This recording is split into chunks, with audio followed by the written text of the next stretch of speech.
Nah, celakanya ini nih biasanya di permainan ataupun di pertandingan Anda harus beberapa kali menyesuaikan tali lagi karena dia gampang banget kayak terasa kendor gitu.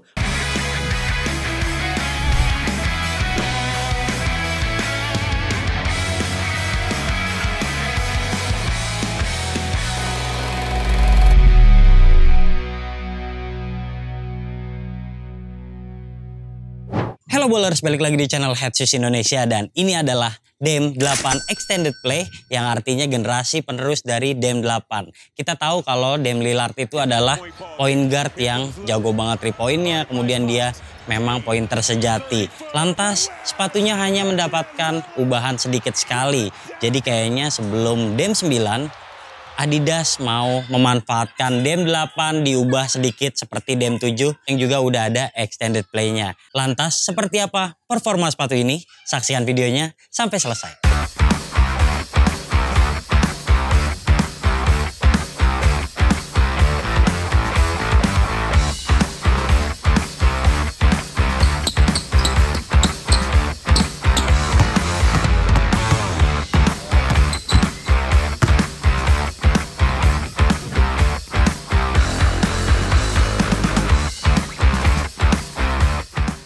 Oke, seperti biasa kita mulai bahas dari boxnya dulu. Dan sayangnya ada penurunan nih. Kalau DEM 8 itu boxnya udah keren. Sementara DEM 8 Extended Play malah balik lagi kayak zaman dulu.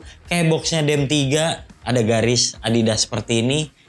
Kemudian logonya DEM di sini. Dan yang penting ada tulisan DEM Time di dalam sini.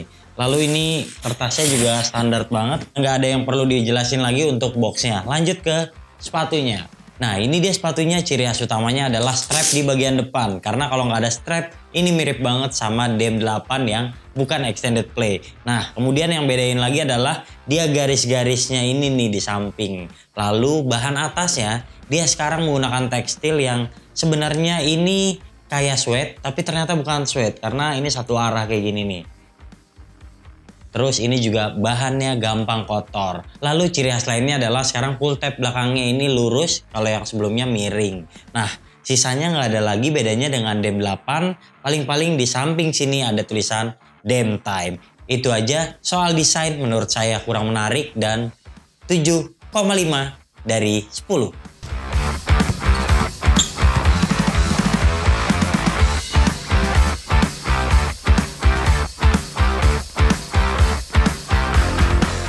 Nah ngomong-ngomong soal traksi nggak ada bedanya sama sekali dengan DEM 8. Masih mempertahankan bola bob and wave dan juga stick and move seperti ini. Tapi sayangnya model yang kita review kali ini adalah outsole translucent. Jadi kayaknya untuk penggunaan di lapangan outdoor itu gampang banget kotor. Kemudian dia juga kalau udah debuan nih nggak konsisten sama kayak DEM 8 sebelumnya. Dan kalau Anda punya traksi kayak gini, pintar-pintar pilih lapangan. Biasanya enaknya main di lapangan yang kayu bersih ataupun lapangan vinil yang tidak dipenuhi debu. Oke, secara keseluruhan untuk traksinya tidak ada masalah sama sekali untuk pengereman lurus ataupun ke samping. Dan untuk transisi juga nggak ada masalah. Walaupun ini bukanlah sepatu Adidas terbaik untuk urusan transisi.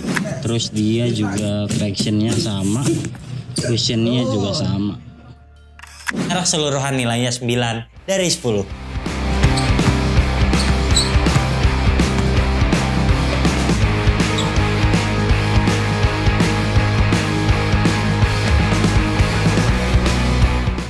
Selanjutnya soal bantalan, nggak ada perbedaannya juga nih karena masih menggunakan Bounce Pro. Bounce Pro itu karakternya dia punya daya ledak yang cukup oke. Jadi buat yang suka lompat-lompatan nih kayak ada pernya di dalam sini. Kemudian kita lihat insole-nya. Saya sih sebenarnya lebih suka DEM 7 yang extended play karena kayak ada busa-busanya nih di atas. Tapi kalau yang 8 ini malah di bagian bawah ini nih yang kayak gini.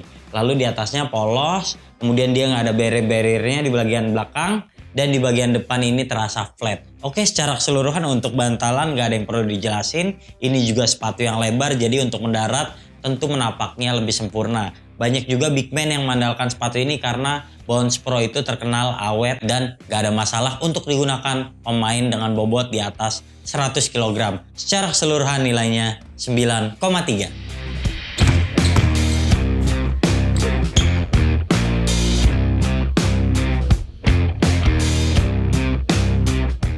Oke, Oke bowlers, buat yang tertarik membeli sepatu ini samain aja size-nya dengan DM8 karena dia punya karakter yang cukup lebar. Jadi buat yang kakinya ramping bisa pilih downsize sedikit, atau buat yang kakinya lebar kayaknya nggak ada masalah untuk memilih true to size.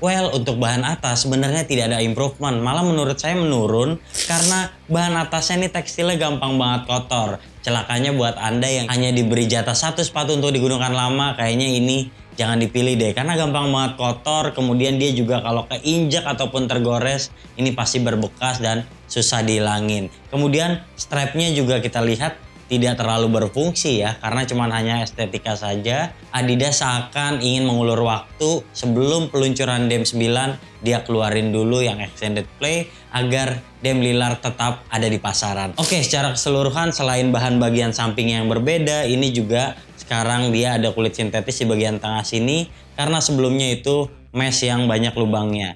Tapi sayangnya kalau menurut saya ini lebih gerah ketimbang yang model sebelumnya karena ventilasinya jadi lebih minim. Apalagi dia ditutup strap seperti ini. Jadi kebayang kalau Anda mainnya di lapangan yang panas ataupun cuaca sedang gerah, kayaknya menggunakan sepatu ini dengan kaos kaki tebal akan menjadi mimpi buruk untuk Anda. Kemudian kita lihat talinya juga nggak ada bedanya. Ini juga panjang, kalau ngikatnya nggak 2 kali. Wah, lihat deh. Panjang banget. Nah, untuk mengatasi panjang kayak gitu biasanya diikat 2 kali ataupun dimasukin ke dalam strap sini jadi terlihat lebih rapi. Kemudian kalau di bagian padding ini sama persis dengan generasi sebelumnya, memang terlihat di sininya agak lebih tinggi, tapi kalau udah digunain rasanya sama aja. Jadi secara keseluruhan nilainya 7,5 dari 10.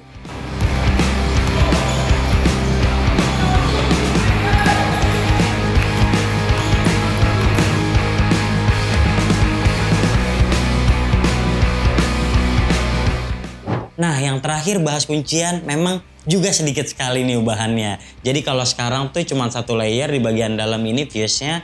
Kalau yang biasanya tuh ada kanan dan kiri. Kemudian sekarang ada strap. Jadi di bagian depan Anda terasa akan lebih aman karena ini karakter sepatunya lebar. Jadi kalau kaki Anda ramping, sebaiknya strapnya nih ditarik kenceng-kenceng seperti ini.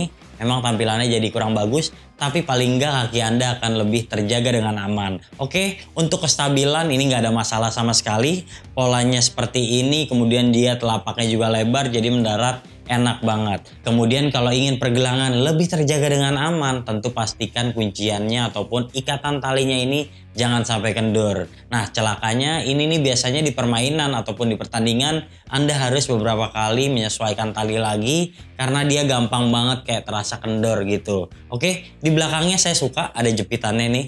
Terus dia juga rumah tumitnya naik ke atas gini, ada sleeve-nya. Ini sesuatu yang bagus, memang sudah ada pada generasi sebelumnya dan saya suka. Secara keseluruhan untuk sepatu ini impact protection-nya juga bagus. Apalagi untuk pemain berbobot besar, tentu menggunakan sepatu ini akan sangat nyaman. Nah, jadi yang utama paling-paling kekurangannya adalah dia gampang kendur.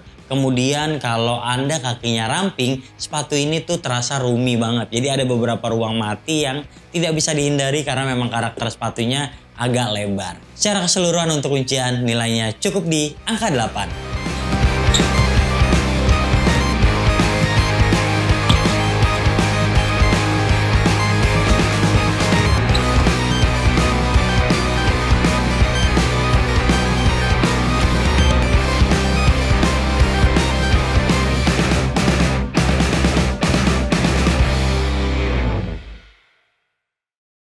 Oke, jadi secara keseluruhan dengan DM8 bedanya cuma dikit banget, terutama hanya banyaknya di bagian atasnya aja. Untuk cushion ke bawah sama persis, dan kalau menurut saya ini adalah sepatu yang menarik banget untuk Anda yang kakinya lebar. Karena walaupun big man sekalipun juga nggak ada masalah pakai sepatu ini, dia lebar, kemudian dia juga bouncy. Lagi pula impact protectionnya juga bagus, lalu bisa digunakan di lapangan indoor maupun outdoor. Jadi menarik banget nih kalau sekarang harganya udah diskon, misalnya 1 juta jutaan dan Anda butuh sepatu yang proper untuk indoor maupun outdoor, kayaknya DM8 Extended Play bisa jadi pilihan untuk Anda. Secara keseluruhan nilainya 8,6 dari 10 penilaian Head Shoes Indonesia. Jika Anda suka video ini jangan lupa klik like, subscribe, serta tuliskan komen di kolom komentar. Dan jangan lupa share video ini ke teman-teman kalian. Dan sampai jumpa di video kami selanjutnya. Bye-bye.